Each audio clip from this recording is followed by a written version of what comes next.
From filmmaker Joseph Zito comes the fourth installment of the iconic slasher series that forever altered the landscape of horror cinema.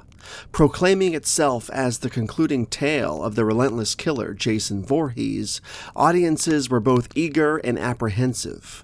Let's take a look at Friday the 13th, the final chapter, to see if it truly delivers a fitting end to the notorious Camp Crystal Lake saga.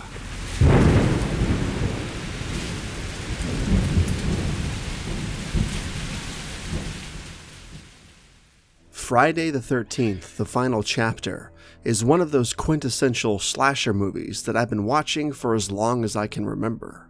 I can recall being a bit confused by seeing the VHS tapes for both the final chapter and the final Friday on Videoland shelves, pondering which final movie was the actual final movie, even though I had seen Jason Goes to Hell in theaters and should have been aware of their order.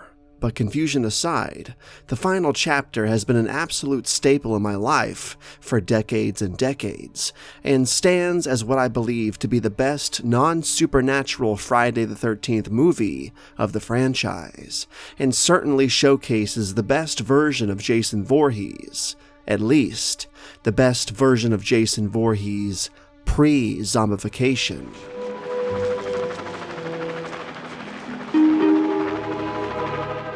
A serene lakeside retreat descends into chaos with the unexpected resurgence of the infamous killer Jason Voorhees. Previously believed to be dead after the events of the third installment, Jason Voorhees swiftly escapes the county morgue, leaving a trail of devastation in his wake. Drawn back to the vicinity of Camp Crystal Lake, Jason discovers two homesteads on the way back to his original stomping grounds, one housing the Jarvis family, and the other hosting a group of teenagers seeking a fun-filled lakeside vacation. As the terror unfolds on the shores of Crystal Lake once again, not too far from Higgins Haven, the campground from Part 2, and Camp Crystal Lake itself, the seemingly never-ending nightmare of Jason's reign reaches its peak. But this time, Jason Voorhees may finally meet his end. Or will he? Jason!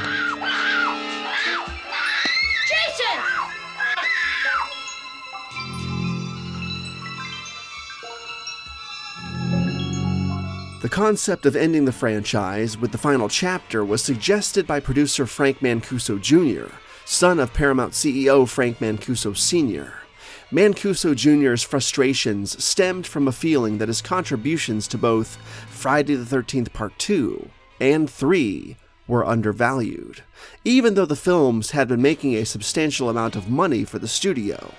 This sentiment, coupled with the fact that Paramount was aware of the seeming waning interest in the slasher subgenre, regardless of the aforementioned profits of the Friday the 13th franchise specifically, led Mancuso Jr. to advocate for concluding the series by eliminating Jason Voorhees for good, and thus ending the franchise on, hopefully, a high note.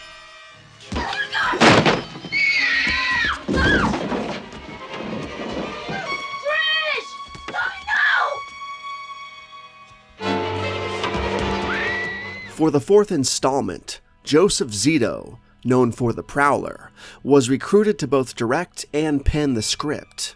Though hesitant about writing, Zito accepted the offer when the deal paid for both roles.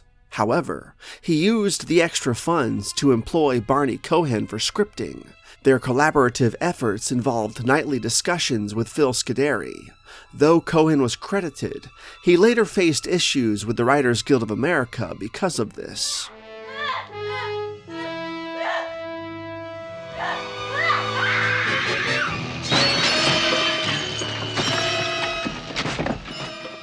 The film boasts a cast that brings a unique blend of horror, suspense, and even humor to the iconic slasher series. Corey Feldman gives a memorable performance as Tommy Jarvis, a young boy with a knack for masks and makeup effects, and who becomes a central figure in the franchise's narrative. Kimberly Beck portrays Trish Jarvis, Tommy's protective older sister, bringing depth and resilience to her role as she finds herself fending off the relentless killer. But it's not all terror and screams. Crispin Glover stands out in a hilariously offbeat portrayal of Jimmy, providing some of the film's most comedic moments. His eccentric dance sequence alone has been a talking point among fans and critics alike, adding an unexpected layer of levity to the otherwise grim proceedings. Don't think you got it made, no, you're wrong. 'Cause you can't make it anymore. I know what you're waiting. This ensemble of characters and their interactions elevate the film beyond its horror roots, offering audiences a multifaceted viewing experience. Regarding the film's hockey-masked madman, Ted White takes on the iconic role of Jason Voorhees, bringing an intensified and very different portrayal than his predecessors. Clad in his signature clothing first seen in Part 3 and wielding the emblematic hockey mask, this version of Jason is a very nightmarish figure. His hulking presence is felt more forebodingly than ever before, and with White at the helm, Jason's demeanor exudes a raw, relentless energy. He is not the lumbering, almost passive monster from the previous films. Instead, he is portrayed as a more aggressive, fast, and brutally efficient killer. White's interpretation showed a Jason who seemed hell-bent on hunting his victims with an animalistic fervor, making him an even more formidable and terrifying force within the overall world of horror movie villains.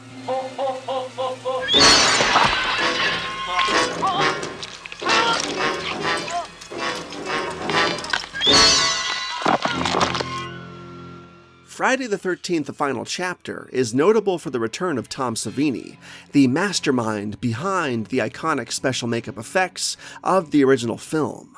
Savini's comeback for this installment ensured a continuation of the visceral and groundbreaking practical effects that the series was known for, adding another layer to the foundation that cemented his legacy in the annals of horror cinema.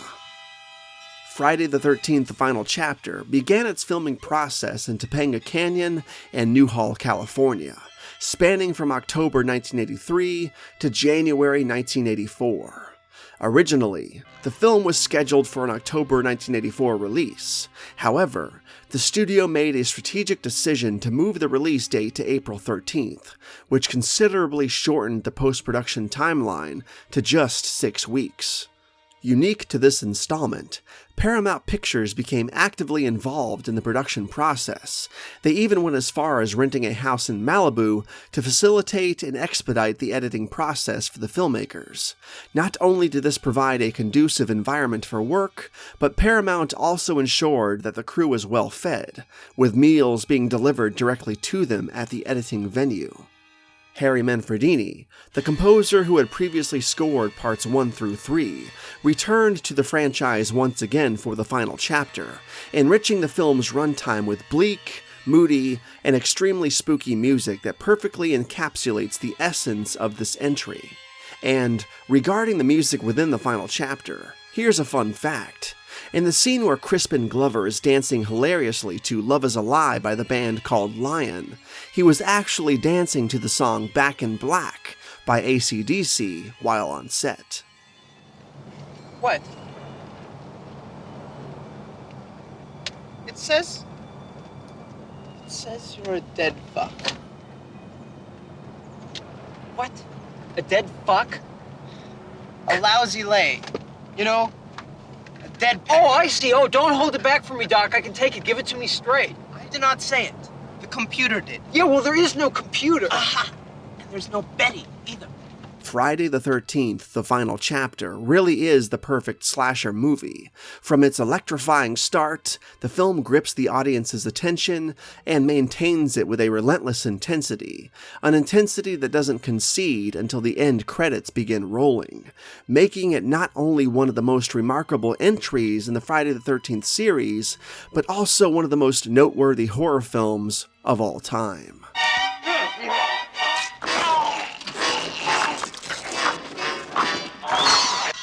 Every element of the movie, from the acting chops tailored perfectly to the story's needs, to its impeccable pacing, serves to elevate its prominence.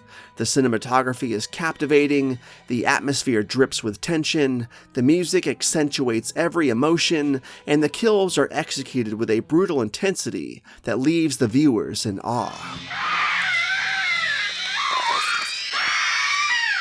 Ted White's portrayal of Jason Voorhees is iconic, providing an intensity and rawness that is unparalleled, while Corey Feldman masterfully introduces us to Tommy Jarvis. Jarvis is not just a passing character, but a linchpin of the series, continuing his story into subsequent installments. The film does need more Crispin Glover, though, as his presence was both hilarious and intriguing. Perhaps allowing his character more screen time, or even letting him survive, would have added an additional layer of intrigue that could have worked really well here.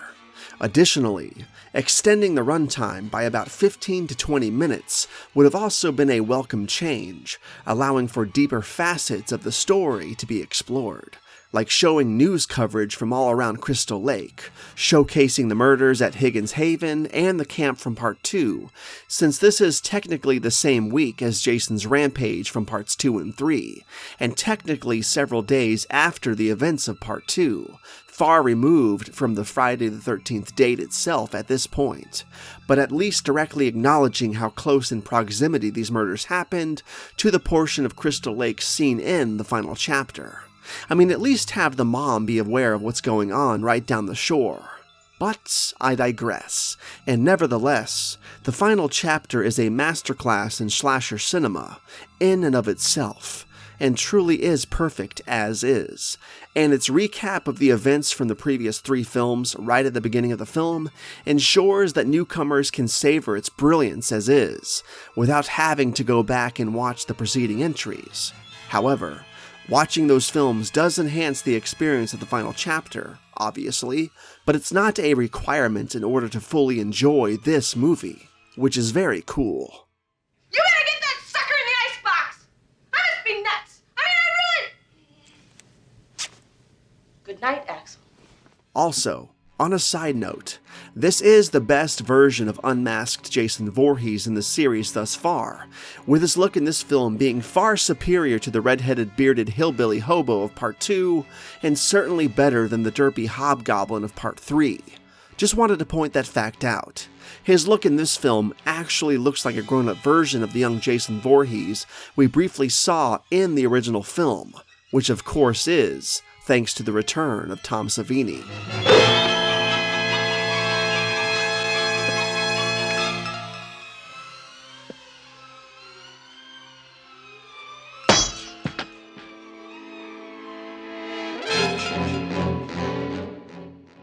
With that said, Joseph Zito's Friday the 13th, the final chapter, is a crystal skull.